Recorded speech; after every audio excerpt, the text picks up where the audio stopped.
고대의 전통에 따르면 천상의 천사가 지구상의 천사와 유일하게 다른 점은 자신이 천사라는 점을 기억하는 것이라고 한다.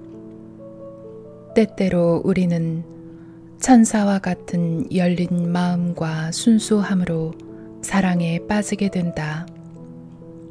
고통을 받아들이는 것 또한 이 열린 마음이며 쓰라린 상처를 느낄 수 있는 이유도 바로 순수함 때문이다.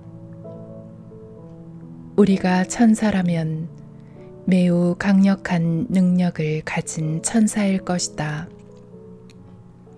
우리에게 사랑하고 공감하는 마음뿐 아니라 화내고 분노하는 감정이 있는 것을 보면 알 수 있다.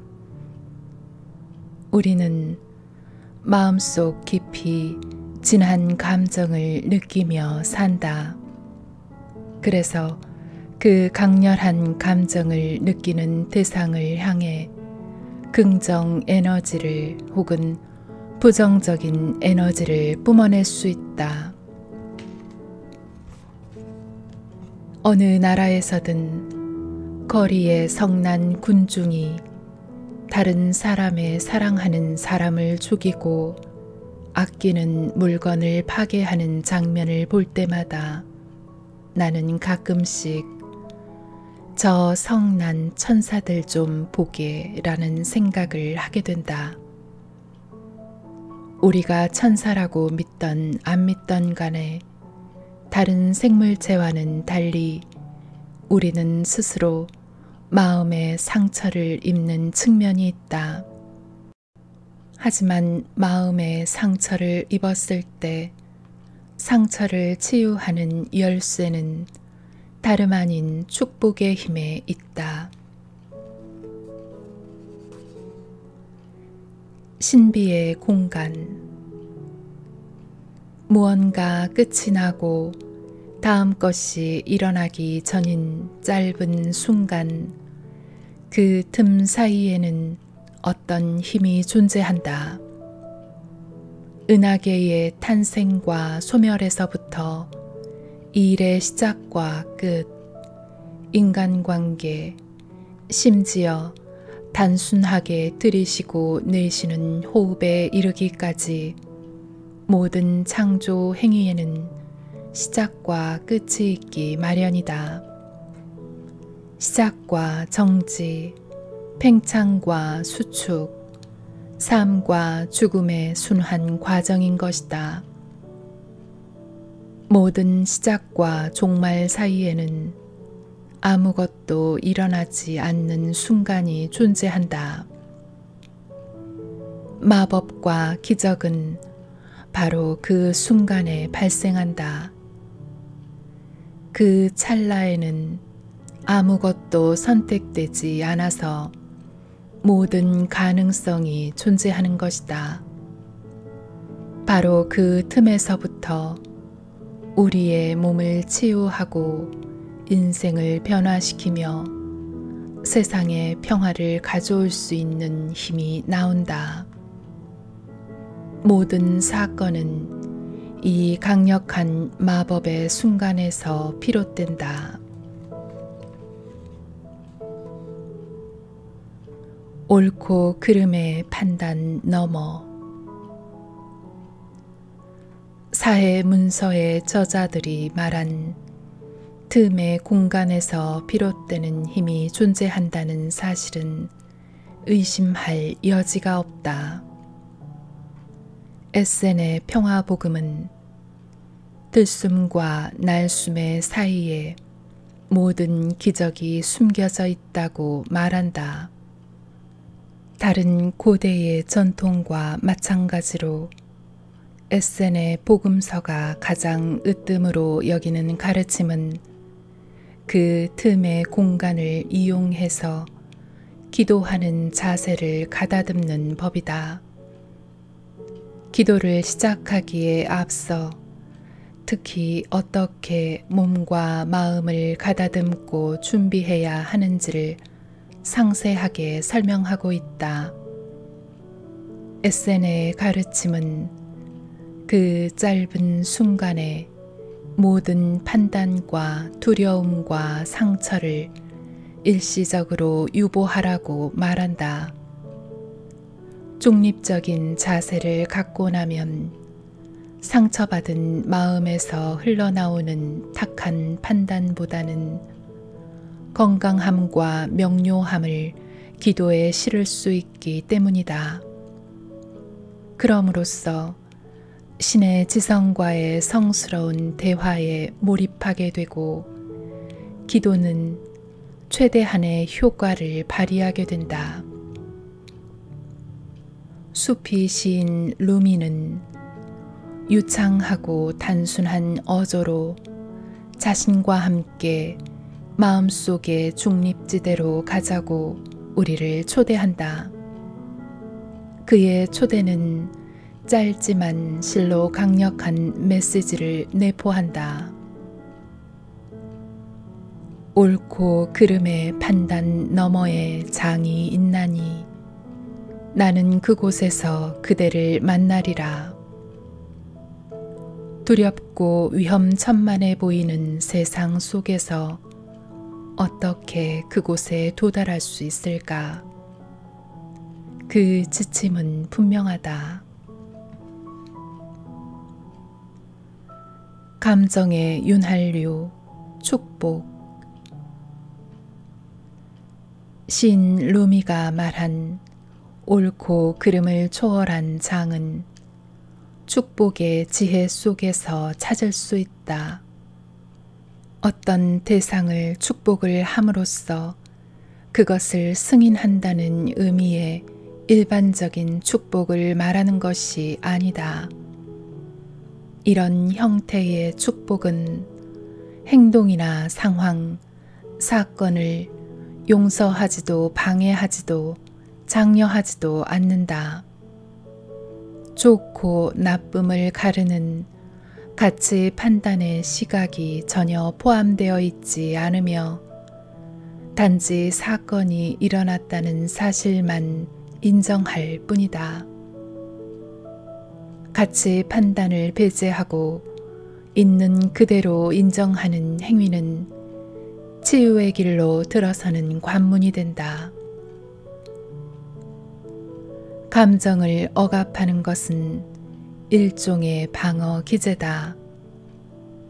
방어 기제를 작동하면 예민한 감성에 충격을 주는 즉각적인 고통에 직면하지 않고 살아갈 수 있다. 하지만 일단 마음속에서 생겨난 감정은 아무리 꽁꽁 숨겨도 앙금처럼 그대로 남아있다. 팀 로렌스는 상처를 인정하는 것이 불쾌하기는 해도 치유 과정에서 반드시 필요한 첫 걸음이라고 여긴다. 그는 부당한 대우를 받았다는 느낌을 극복하는 데에는 감정의 카타르시스가 도움이 된다고 말한다. 상처를 위장하는 방어 기제는 효과 만점일 때가 많기 때문에 아픈 경험을 극복하고 치유했다고 착각하기 쉽다. 무엇 때문에 상처를 받았는지 아예 잊어버렸다고 생각하기도 한다. 하지만 몸은 잊어버리지 않는다. 연구 결과에 의하면 인간의 DNA와 세포는 살아가면서 느끼는 감정과 직접적으로 소통한다고 한다. 신체는 각각의 감정에 대해 화학 반응을 일으킨다. DHEA 같은 생명 친화적인 호르몬이나 코르티솔 같은 생명을 부정하는 호르몬을 분비함으로써 이른바 사랑의 화학 반응과 증오의 화학 반응이 일어나게 된다. 기뻐하고 감사하는 마음은 활기가 돌게 하고 한결 가벼운 기분을 유도하기 때문에 신체에 긍정적인 영향을 미치는 반면 분노와 공포는 정반대의 효과를 낸다는 것을 우리는 본능적으로 알고 있다. 무엇이든 마음에 상처를 주는 것이라면 그것을 새로운 경험으로 변환시킴으로써 혜택을 얻는 방법을 찾는 것이 좋다. 그러려면 우선 상처를 인정하고 그것을 자유롭게 놓아줘야 한다. 그러고 나서 축복의 행위라는 치유의 과정에 들어가야 한다. 축복의 정의.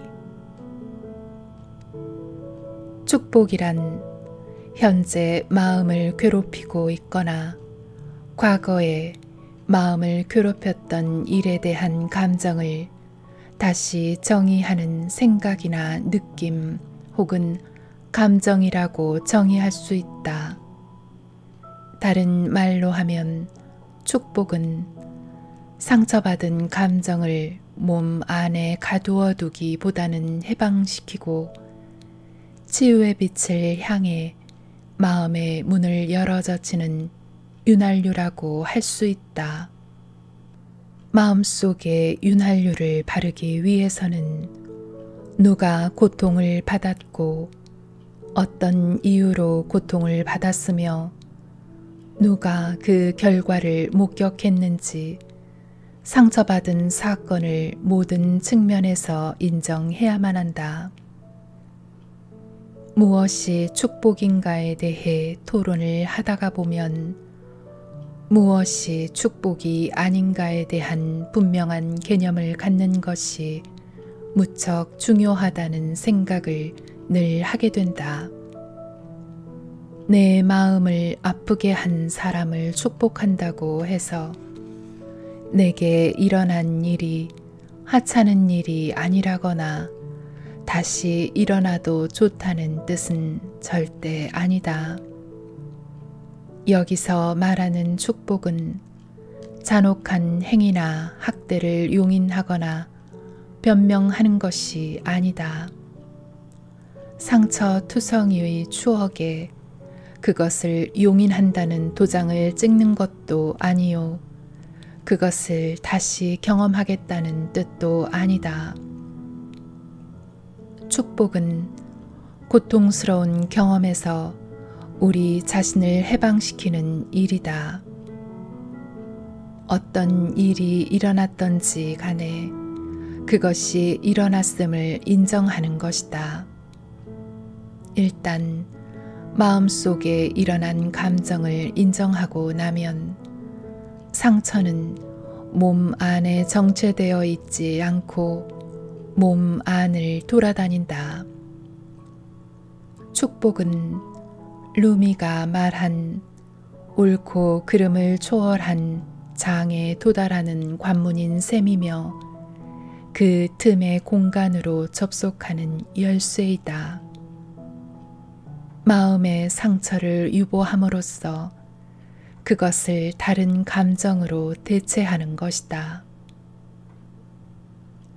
우리는 축복이라는 행위를 통해서 인생의 가장 쓰라린 상처와 해결하지 못한 감정을 해방시키는 힘을 갖게 된다. 축복을 하면 가슴 아픈 일이 일어난 근본적 원인을 찾느라 쓰라린 상처를 헤집고 원인을 캐는 고통을 반복하지 않아도 된다. 물론 상처를 파헤치면서 원인을 깨닫는 힘든 과정을 모두 거치면 어느 정도 효과를 볼 수도 있겠지만 축복이라는 한 가지 행위만으로도 이미 마음 안에 있는 힘을 일깨워서 인생을 바꿀 수 있다. 그것도 순식간에.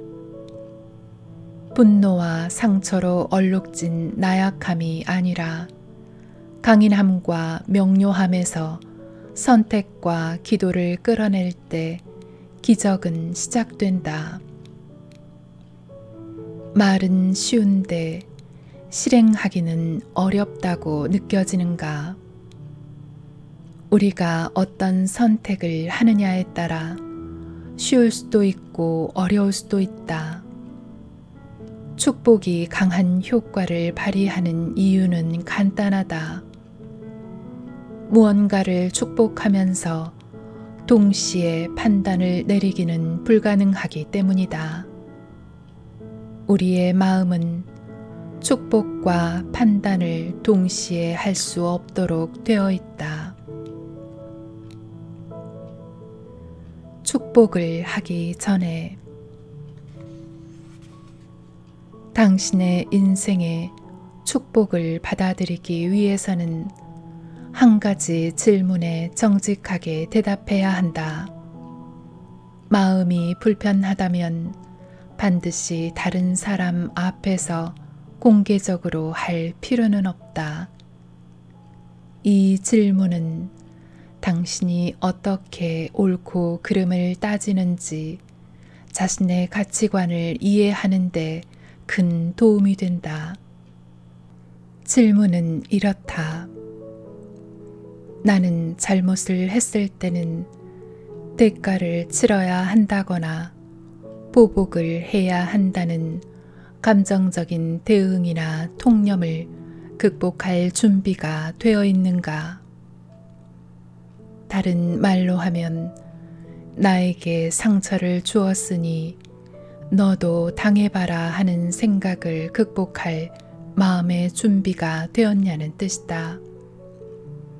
이 질문에 그렇다는 대답을 할 수 있다면 축복은 당신의 것이니 축복의 혜택을 마음껏 누려도 좋다. 아니라는 대답이 나온다면 자신을 상처 안에 가두고 고통을 초래하는 믿음을 왜 고수하려는지 그 이유를 따져 보아야 한다.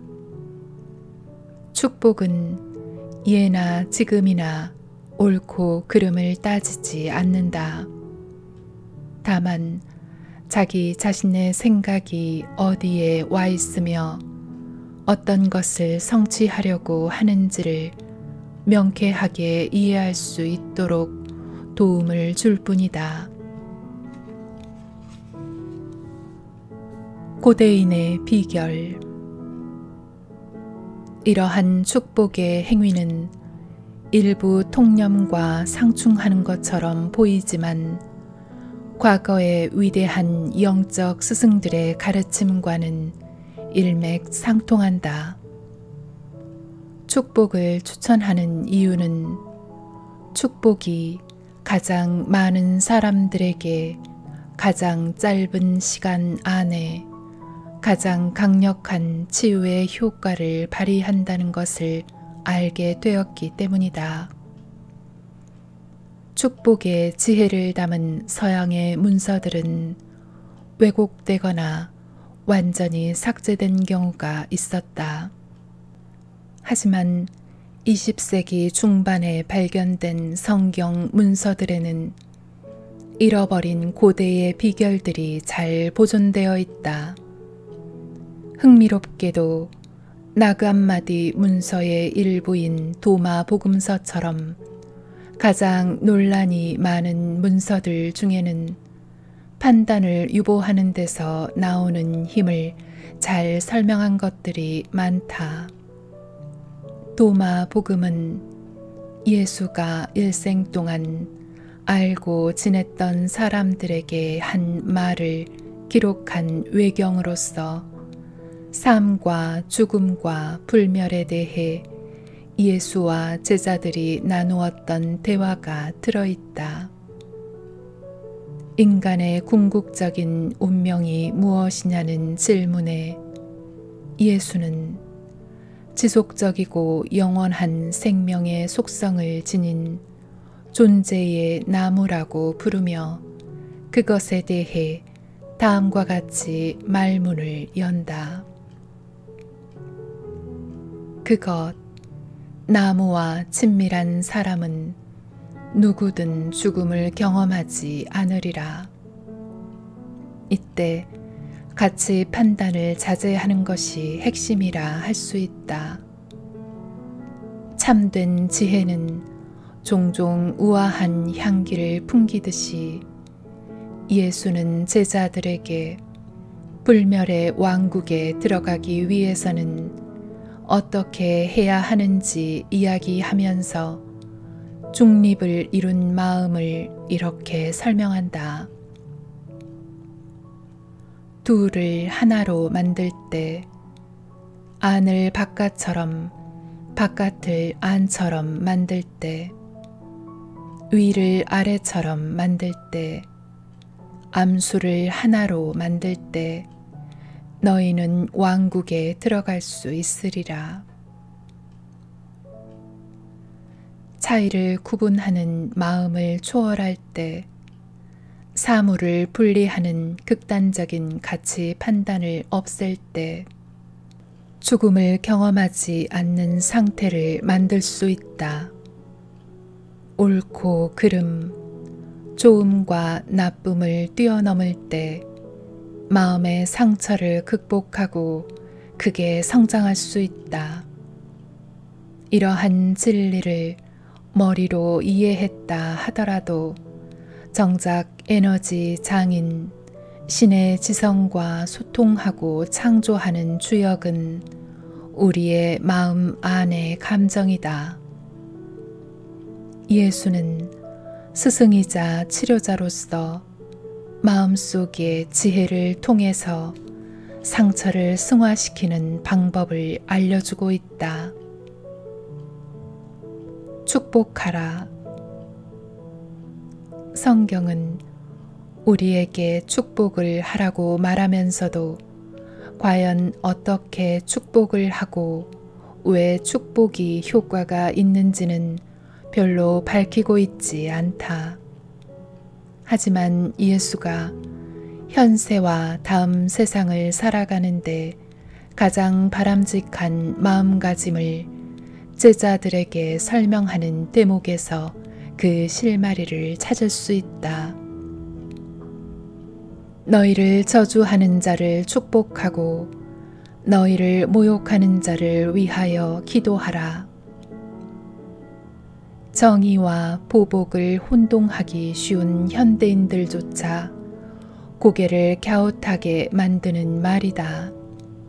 하물며 2000년 전에 이런 식의 사고방식이 얼마나 괴상하게 들렸을지는 짐작이 가고도 남는다. 축복의 주제는 성경 전반에 걸쳐 다양한 방식으로 예수의 가르침 속에 흐르고 있다. 예를 들어 로마서에서 예수는 폭력에 어떻게 대응해야 하는지 가르쳐주고 있다. 너희를 핍박하는 자를 축복하라. 축복하고 저주하지 말라. 축복에 대한 예수의 가르침은 때게 폭언이나 폭력 같은 개인 간의 공격을 말하고 있지만 개념을 확장해서 다른 사람이 상처를 받는 것을 목격하면서 느끼는 고통에도 축복을 적용할 수 있다. 이런 의문이 들지도 모르겠다. 왜 나를 아프게 하는 것을 축복해야 하지? 당연한 질문이다. 나도 오래전에 축복의 힘을 발견했을 때 똑같은 의문이 들었다. 해답은 의외로 명쾌하다. 상처를 대면했을 때 택할 수 있는 길은 두 가지다. 상처가 골마서 소중한 것들을 서서히 하나씩 빼앗겨 버리고 자신을 파괴할 때까지 상처를 덮어버리든가, 상처를 인정하고 건강하고 활기찬 삶으로 나아가는 치유의 길을 가든가. 그대 마음속에 간직한 것을 열매에 맺으면 그것이 당신을 구원할 것이다. 그렇지 않으면 그것이 당신을 파괴하리라. 나는 도마복음서의 이 내용이 두 번째 길과 상통한다고 믿는다. 이 길을 걸어갈 때 겪는 역경과 나중에 얻는 보람은 성 프란체스코의 말에 가장 잘 요약되어 있다. 그는 자신의 일생에 대해 다음과 같이 말했다. 아름다운 것들 안에서 하느님을 사랑하기는 쉬웠다.